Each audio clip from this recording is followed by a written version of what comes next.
My name is Claire Gore and I'm an advisor for Swan Financial Consultancy.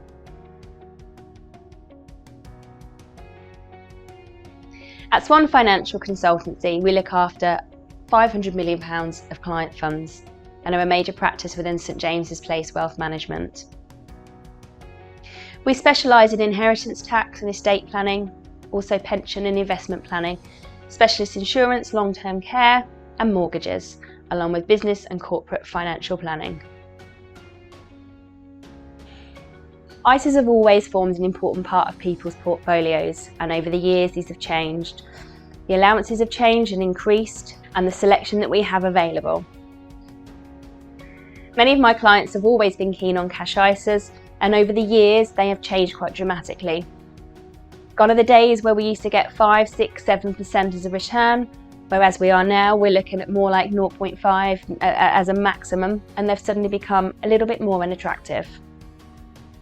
Today I'm going to talk to you about some alternatives to cash ISAs while still using your tax-free allowance, and look at medium to long-term savings that can benefit you. The damaging effect of inflation on money on deposit is real, and sometimes it's easier to put it into monetary terms.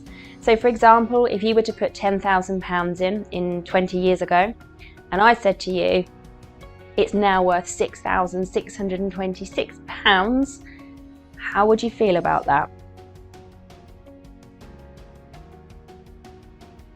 And inflation is still a threat. Based on a starting value of £100,000, even after 12 months, with a 3% inflation, the actual buying power of that money has dropped to £97,100.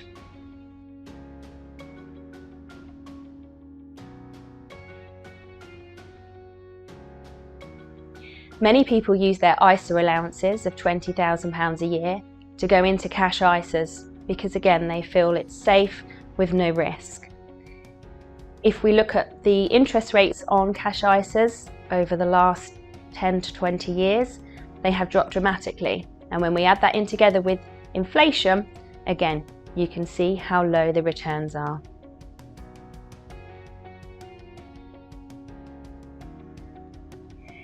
The alternative to cash ISAs, a new allowance, would be to use your stocks and shares allowance.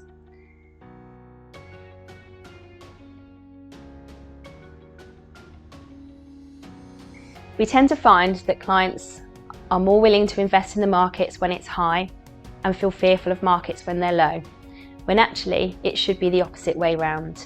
When markets are low, there are many opportunities and it's a great time to invest.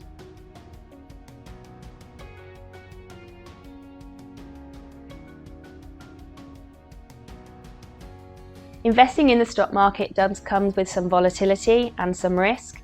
But actually, when we're looking at the medium to long term, we have to look at the whole term. There will be ups and there will be downs, but in comparison to the graphs we were looking at before for cash ISAs, it's the growth over the medium to long term we're looking for.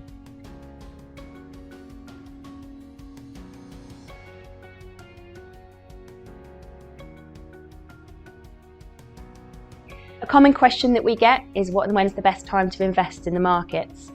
And the true answer to that is we don't know. We can't predict what's going to happen. We don't know when markets will peak. We don't know when they're trough. But it will be about your time in the market rather than trying to time it. It's proven here if we look at leaving money invested over the long term.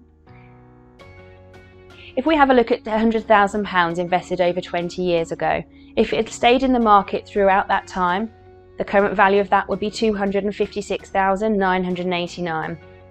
However, with just 10 of the best days being missed, you can see that that pot would actually be £139,038, and so on with the best missed 20 days, 30 days and 40 days.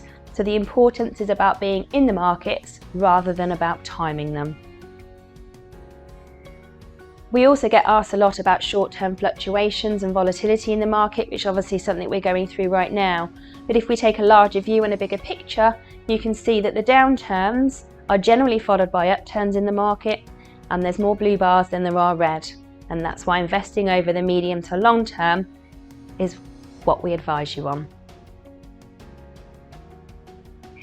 Financial planning is complex, it's individual, and it's private. The next step would be to take personal advice, where we can talk to you about the St James's Place approach to investment management and give you the advice that you deserve.